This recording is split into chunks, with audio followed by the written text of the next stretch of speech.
Hi friends, this is Sarah from Crafting and Relaxing. Welcome and thank you for joining me. This is part 2 in the journal making series. In the first portion, we chose our paper pad, selected our papers, and cut them. We were at the point where we were trimming the edges to fit in the journal, and then I abandoned you because of battery problems. So it wasn't that I just didn't want you to see the tedious part. I have tidied mine up.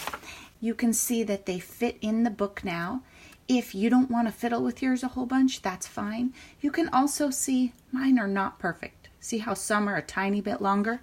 That is fine. I don't care.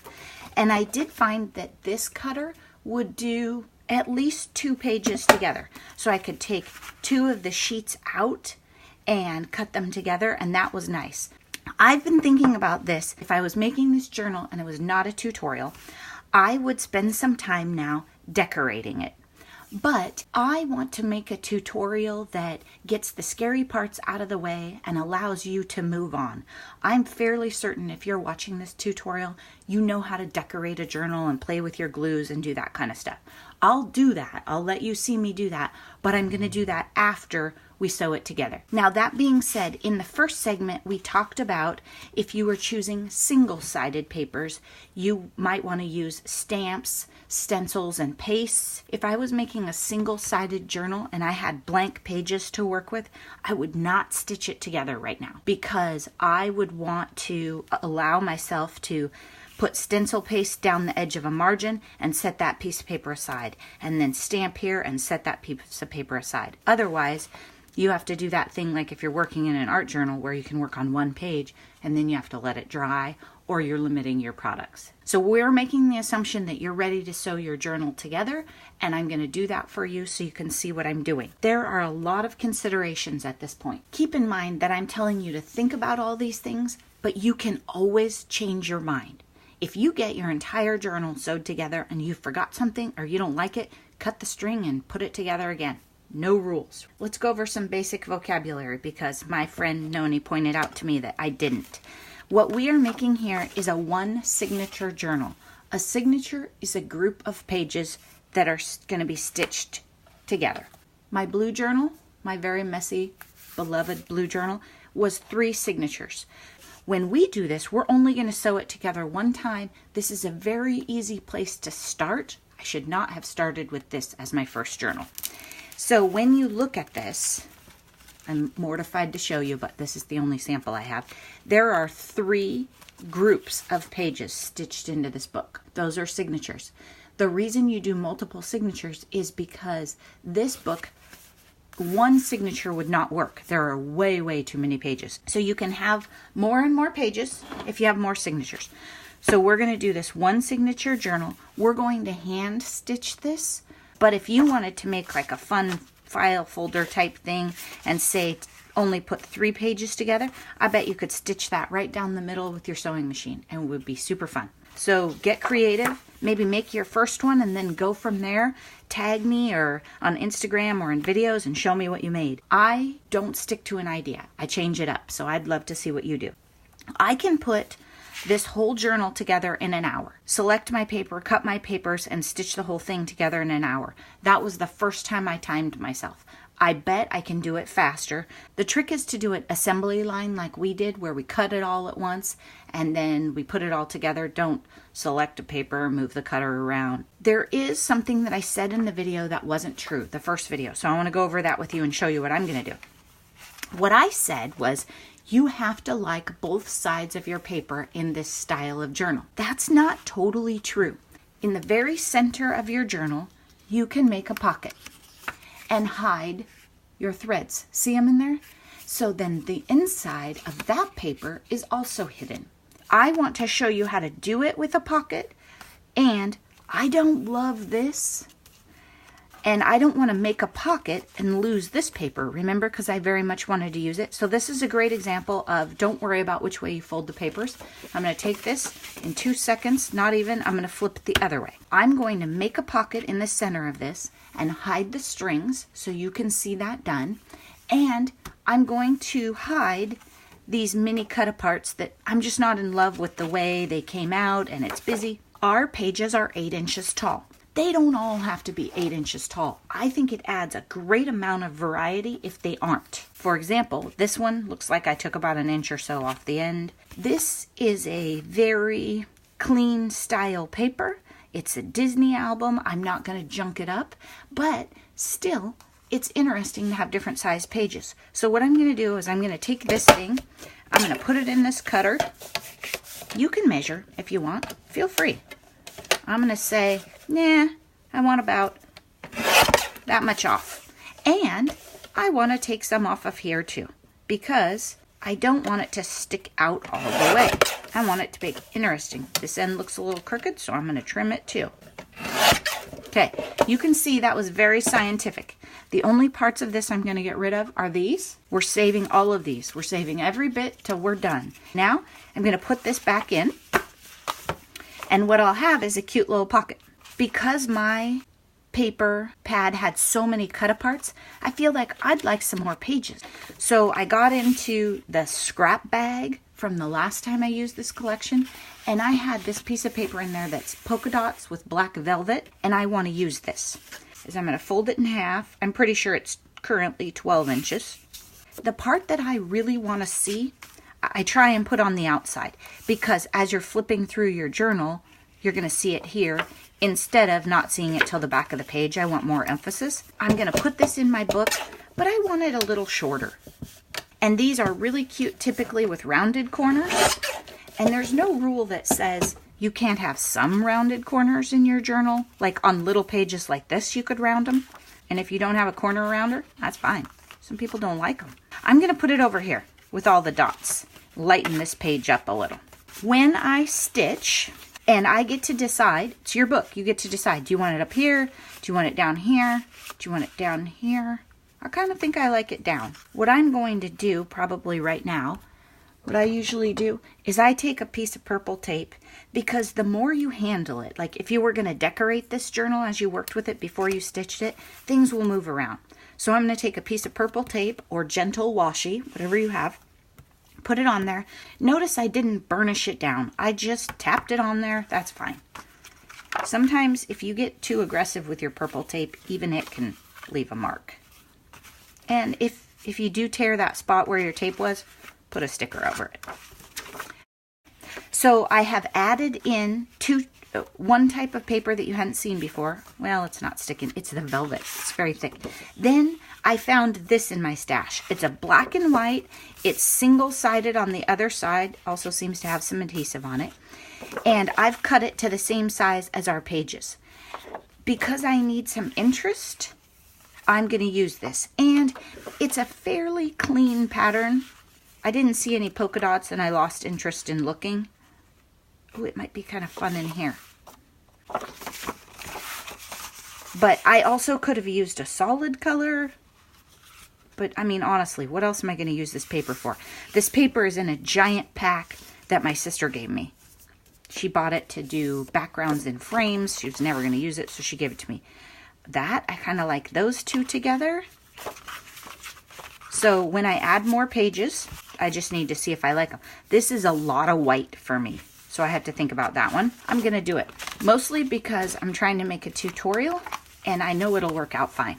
If this is too plain for me, I will bring in a ton of cut-aparts and change it up. I can also get out my star stamps and stamp on it. I can do all sorts of things. Now what I do need to do is trim that piece of paper just a tiny bit, because it is still the full size and it doesn't quite fit. It sticks out a little. I can feel it. You'll notice I didn't get out my scoreboard. I just grabbed a piece of paper and folded it in half. Again, we're not messing with those. But I wanted you to see that you can add other papers, and now is the time. If you were junking your journal up and you had sheet music or old books or whatever, now is the time to add them in here, okay? And you can just flip through, see? You put them in wherever you want them and just build them in right now. And this one is not centered. Let me show you what I'm talking about. It is not a super tall piece of paper. That's fine too. There are no rules here in crafting and relaxing. You just go crazy, and if it makes you happy, then you do it. Here's one where it's a gel print. I tore the edge. I didn't trim it down a little at all because I wanted every bit of it. That's just how long that piece of paper was.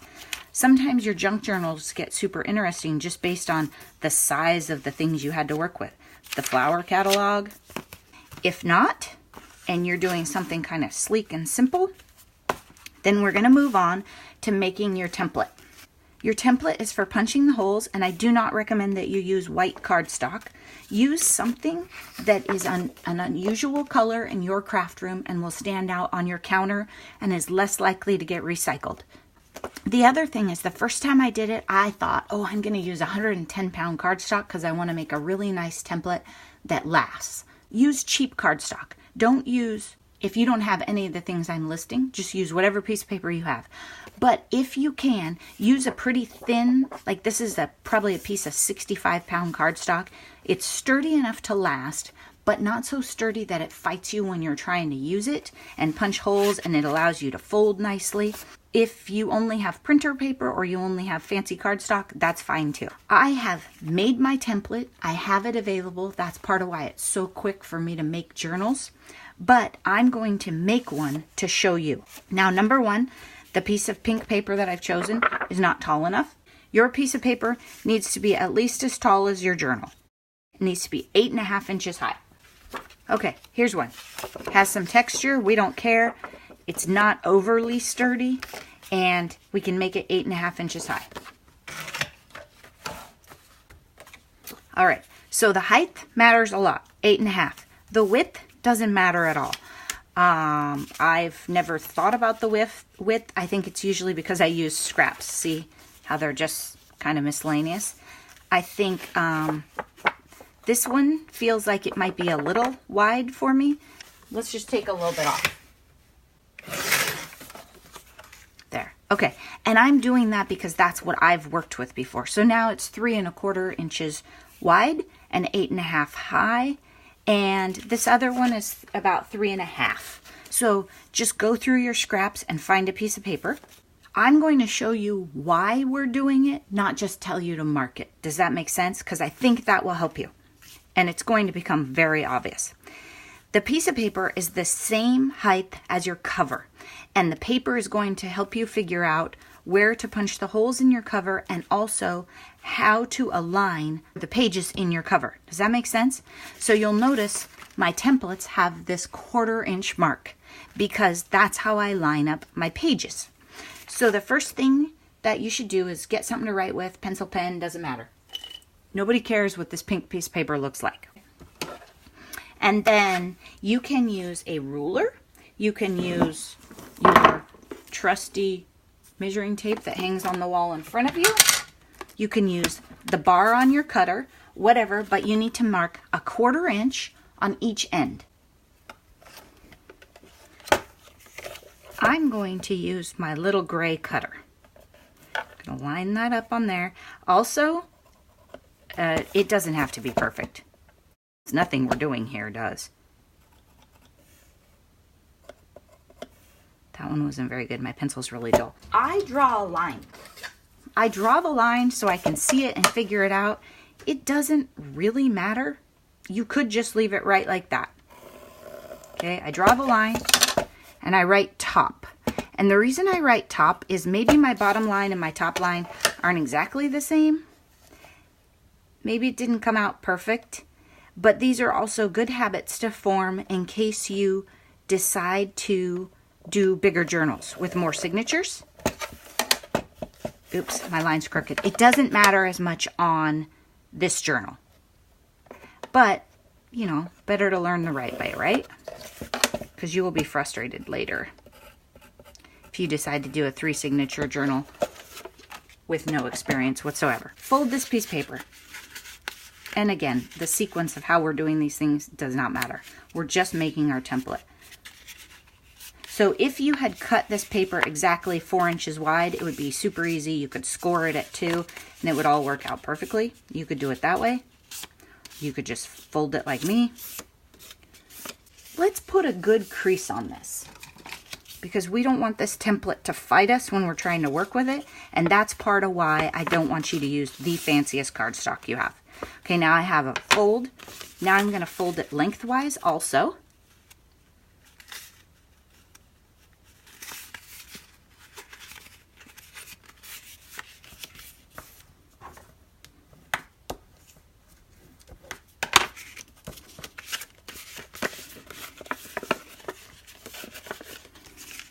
Okay, now we're going to stop and talk about choices and personalizing a little bit right now. If you have a bunch of pages in your book that are not the full 8 inches tall, maybe you used a book from the year you were born that you were super excited about, and those pages are, I don't know, somewhere in here. They're about yay. They're not the whole length. Then you might want to think in your template, if you're going to have a whole bunch of pages that are slightly smaller, maybe you would want your holes closer to the middle so that you could capture all those smaller size papers in your journal. You may want to customize this. I don't overthink it. I don't care that much, and I don't have a bunch of little papers in my journal. I only have this one and my middle one, right? My middle one is going to be fine. I would not want to put my holes close to the edge because then they would tear out. Think about it this way. We folded in the very middle, okay? So you're going to put a dot right there where those two folds meet. That's your center hole punch for your book, okay? Then we're going to have 3 holes. So we're going to have 2 more. I'm going to go like this, I think. I'm going to look at it and see. I'm going to fold up the bottom. That seems kind of high up, but I think that is how I do it. Yeah, I usually just fold up the bottom. Works for me. Let's do it.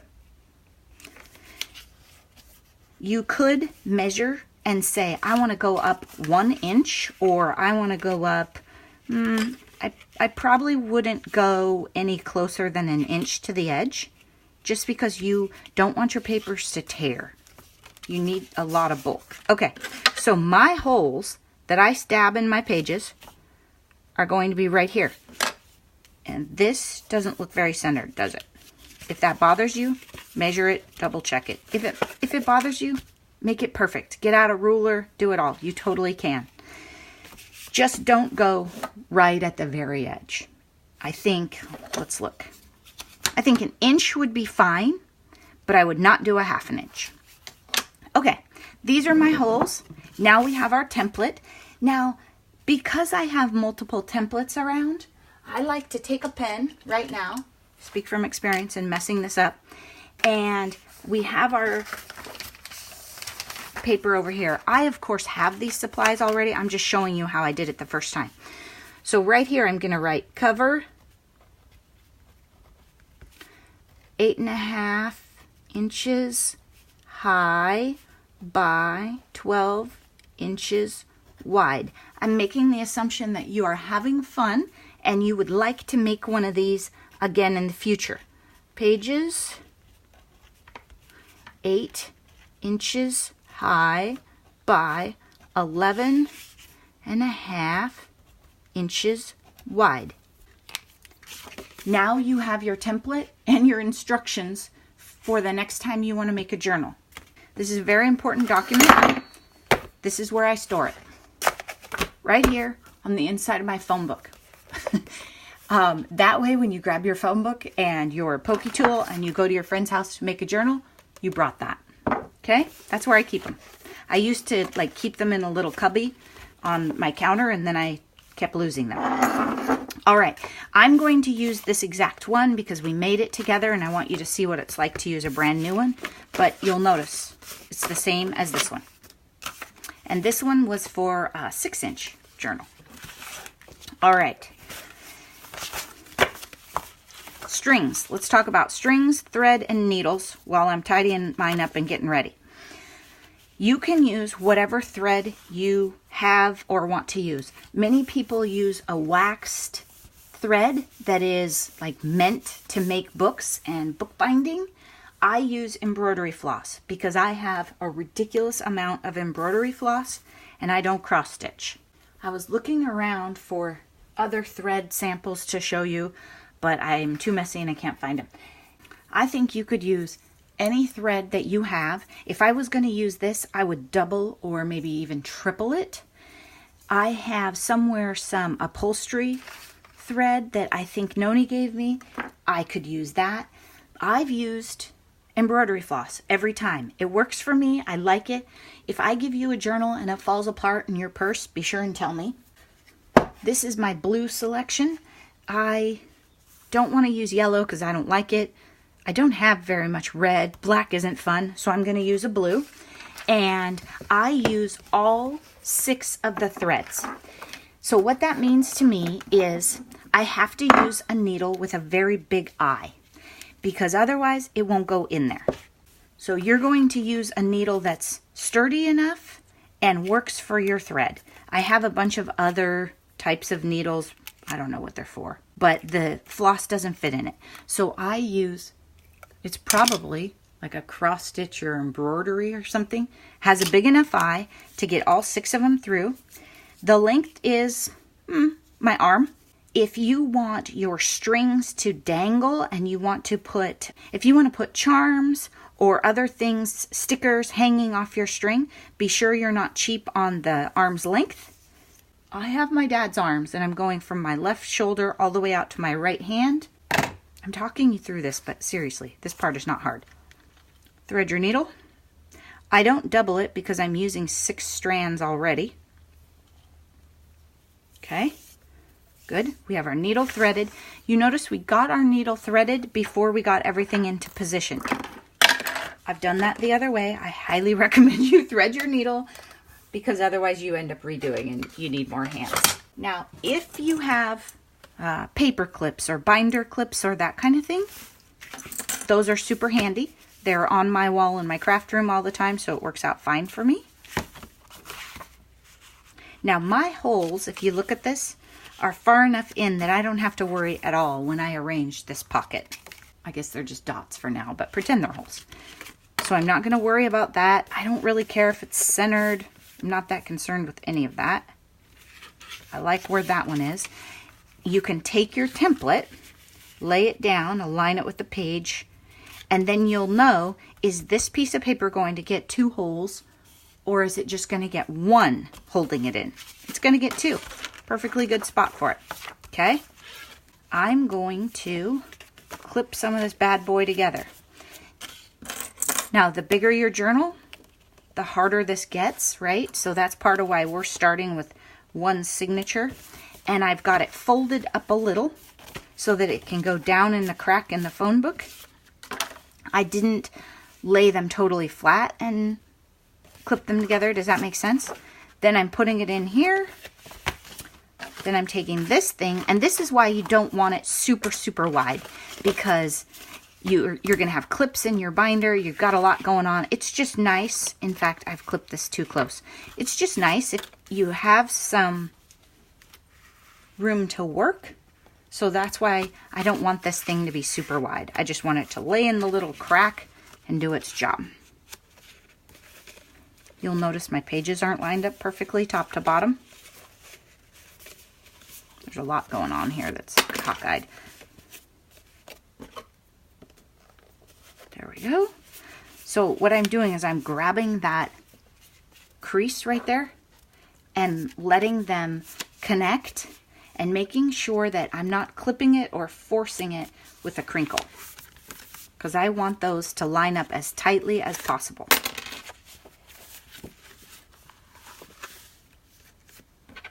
Okay. Oops, I clipped my pocket. Now, note I did not create this pocket yet. We're going to turn this into a pocket after we sew the journal together, because otherwise it would not work. You couldn't hide the threads. All right, I'm about tired of fiddling with this. I think it's good as it's going to get. It is a little crooked right here. If it's a really big deal, I'll show you how to fix it. One of those clips, it might be that big paper clip, is causing me troubles. I don't like it. So you can always just take it apart, start over, fold that sucker right there. I stole this from my husband and it works pretty good. I think that big paper clip was causing it to be kind of cockeyed. It pushed too much when I put it together.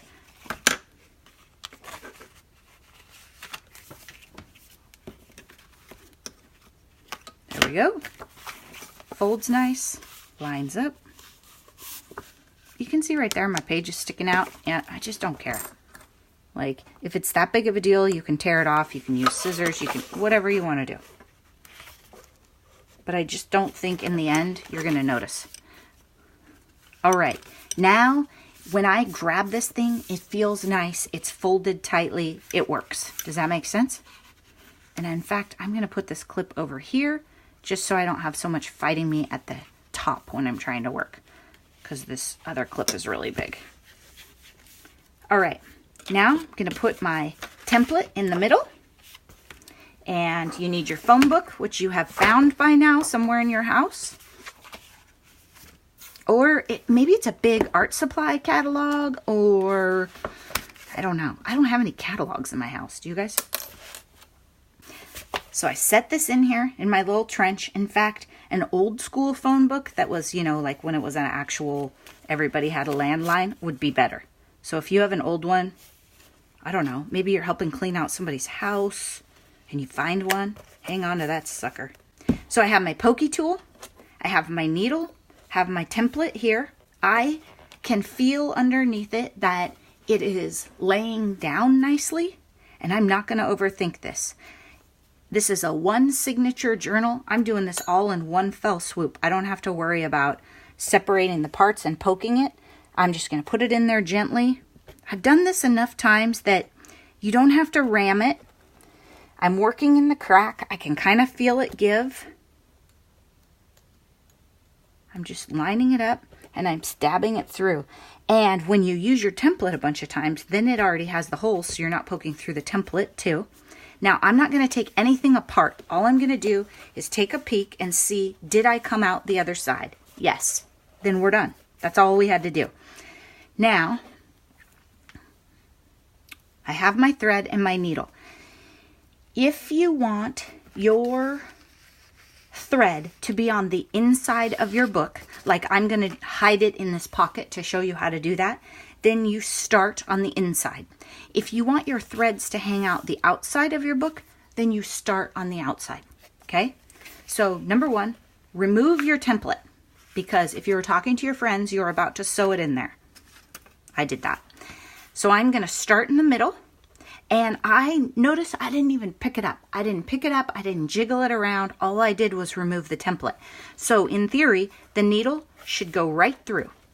If it doesn't, don't be surprised. We might have to angle it. See? I'm going to zoom you in. It went right through. The more we move this book around at this point, the more trouble we're going to have getting the needle and thread through. Now, it is wise to have your purple tape or some tape and tape the tail of this in, because what'll happen is you'll pull it through later. And I'm going to tape it up because otherwise it's going to be in my way at some point, and I'll tell you when that is. We can adjust how long this tail is when we're done. So, but if that's probably a little short, I probably would rather have it like right about there so it would hang out of the book if I was doing that kind of ties. Okay, so I've come out the middle. Now I'm going to go in the top, and I am not left-handed at all, so I can't do that. I thought I could just to show you and it would be easy, but I can't. So this part I have to lift it up and move it around, but remember, the less you move it, the better.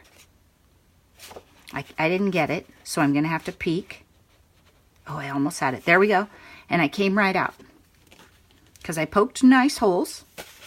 Now, I have needle nose pliers right here, because if your holes aren't, oh, sorry, you're super zoomed. I don't know what you've been seeing. If your holes aren't large enough, then you might have to grab the needle nose pliers to pull the needle. Like, it'll go through, it's just the hole is tight and you can't get it. Now, we're going to go to the middle on the inside. And the reason I had you tape this up this way is because you don't want to be tangled up in that piece. You want these to be independent. So I'm going to go below that one in the hole. I don't want to come up in the middle of that thread. And I'm going to get my needle through, and oh, that was perfect. See how my needle came out just below those threads. I wasn't in them at all. That still moves. I'm not causing a tangle. That's what you want. If you came up in the middle of that, back up. Okay, now this one's getting a little tight, but it pulled through. So I have thread on the inside, thread on the outside. Now I only have one choice left, right? We're going back in the bottom. And my needle is giant and not very sharp. So it's a little clumsy to work with, but I'm not likely to hurt myself holding it up and showing you. Now, again, I need to get a better angle, and you guys are kind of in the way. I got the cover. Be super gentle, because the cover, remember, you didn't, like, this is an Echo Park paper. It's nice paper, but I need to be careful or I'll tear it at this point. I didn't get it. Okay. Left. Can we do this left-handed? We'll try. No, I just can't. So it's got to be upside down for you guys. Sorry. Okay, there we go.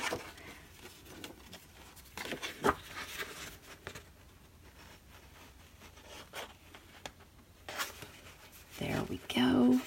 So something inside has slipped and I'm not getting it. So what I'm going to do is I'm going to take off this last clip. I would not do this on the first one or two without seriously thinking, but I'm going to take this off because we already have two in. It's this one. It's this felt fabric-y paper. I kept missing the hole in it. There we go. And what I'm doing is showing you how to struggle a little, but I showed you perfectly on the first one or two holes, so this is good for you. And I'm taking the pages and I'm going in one by one because I just couldn't get back in there. Now I should be able to go. It's easier, of course, if I unfold it. Nope. I can't get back in. There we go. So I got through there. I should be able to get through here. There we go. So I'm going to come right out. Now, because I was dinking around with that, those are the times you have to be especially careful that you don't have like loops of fabric or loops of string like this. Does that show? See, you want to get rid of those. So what we're going to do, now we don't need the needle anymore. We can pull it off and put it, watch this, in the needle nest. Oh, look at me. I'm so proud. And then we can take off all the clips. We don't have to worry about those. All the hold your breath part is done. I'm going to take off this tape gently. And I'm flipping through because I can see I still have these loops. So what I need to do is, I'm going to take off this washi right here, but I'm going to be careful not to pull this through and have to start over. I need to get all of my loops. If all three of my holes, the needle had gone through perfectly, I probably wouldn't have any of those loops of string, but I do, and that's okay. Maybe I fixed it because I can't find it now. Oh, no, it's on the stars page. Okay, there we go. Okay, so I'm just jiggling the strings until I get it. The outside is smooth. Okay. The inside is smooth. Everything's good. You can check it. Remember, if this part, if you're not happy with your string, you tie it and you find a big knot on a different page, you can cut it and do it again. All right, now I'm going to tie mine.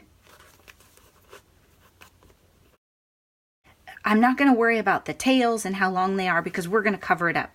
But if you wanted really long tails, you could think about, do you want to tie it down here so they hang out at the bottom? Do you want to tie it more up here and then you're going to go up and over this way?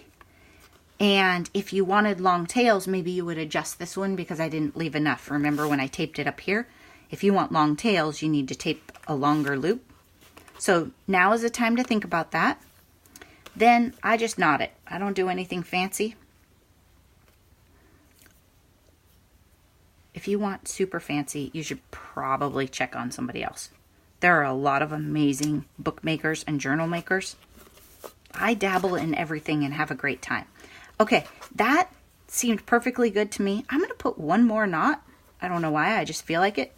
Then I'm going to cut these off because I don't want them to show, right? So, oh gosh, these scissors are so dull. There we go. Okay, nice knot in there. Close this up, and I'm going to show you how I do this. And it is cute as can be and easy. You can use liquid adhesive if you want. Just be sure you don't leak it out and mess up the rest of your pages. You could use a tape runner. You could use whatever you have handy. Any adhesive that you use to make cards, scrapbook pages, whatever. I'm going to rub that down to make sure I got a clean edge. Pull it off.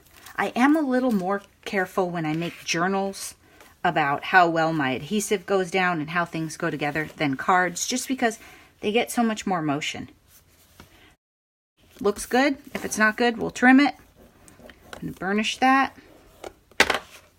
Ta-da! We have a pocket and our threads are hidden. Now, if you want to use fancy scissors on there or tear it, or you could take a punch, and Gretchen does cat and paws. I should have mentioned her. I mentioned her in the first video. She is my trainer for all of this stuff. She does really cool things with her punches a lot. So you can do that. Then you have a little thing out of it. It's easier to grab your papers, tags, or whatever. And it will loosen up a little bit too. There we go. So now we have a pocket in the middle. And, oh, look. I'm just going to show you, to be honest. Mine went together crooked. So somehow I got off. Talking and doing is not always easy, right? And you can jiggle it a little. There. I can jiggle that page down and straighten them out. So here is my journal. This is a really long section. So I'm going to stop for now and see if I can edit this down to make it shorter. And then in the next one, I'll work on embellishing it. Thank you so much for watching, and I hope you're enjoying this series. Be sure to leave me a comment and a thumbs up if you want me to keep going. Bye-bye.